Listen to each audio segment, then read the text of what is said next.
I wanted to share with you some of the work we've been doing with our clients recently. You see, most of our clients are busier than ever.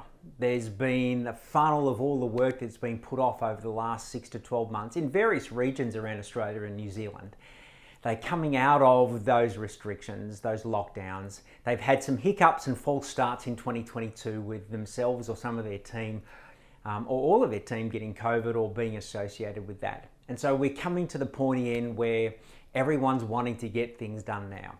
Now, the challenge with that, when most tradies and business owners in the construction space are busy and their schedule is full, they don't think they've got any problems. I've seen that over and over and over again. And so the question we're working with our clients on is, I know you've got plenty in the schedule, but are you making any profit and do you have cash in the bank? So if you're busy and have no cash, keep listening. Because what I do know for sure is there will be a large percentage of business owners get to the end of the financial year. Their accountant will meet with them, show them that, hey, yeah, you've probably had a lot of work in the books. Maybe you've got some good top line revenue, but A, your profitability is lower than expected, and B, you've got no cash. So let's have a look at some of the reasons that why and where the cash is actually going. So firstly, we have all experienced an increase in costs. Materials and labor in particularly. Now, if you're not adjusting your prices accordingly and communicating those and managing the expectations with your clients or the other people that you're working with in your trade, you're doing yourself a disservice. There's no reason why you should have to wear the burden of all of the added costs in labor and materials, particularly when your suppliers are putting up the prices in some cases on a weekly, if not sometimes daily basis. Labor costs are going up, whether you're using subcontractors or whether you're employing contractors as well. So therefore, those need to be passed on to the end user. Otherwise, you are not making the margin that you need to run a profitable business, and therefore your cash will be drying up. Secondly, you may be busy, but how productive are your teams and is your business? If you've got lots in the schedule, but you're constantly having to reschedule, manage teams, throw people in at short notice, I promise you that you're not being profitable because you're not productive. Yeah. So we're looking at a lot of the things with our clients around labor productivity.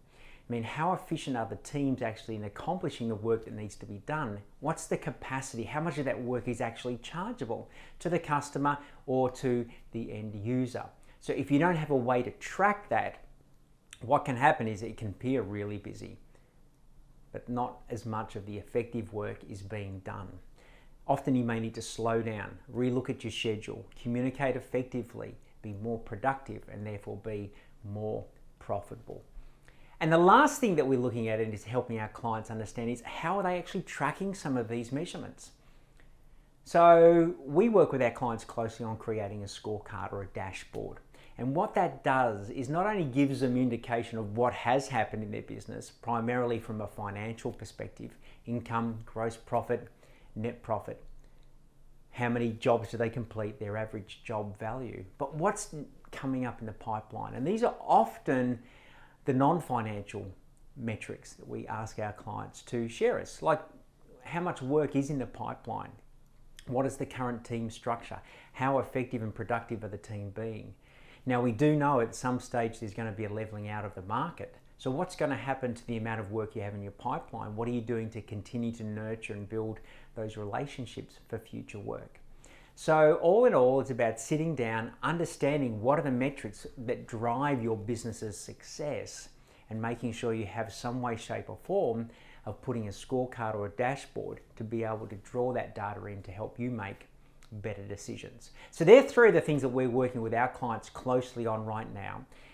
I trust that's been of value to you. If you'd like some support in creating or implementing any of those ideas, that's what we do, and we'd love to help you out.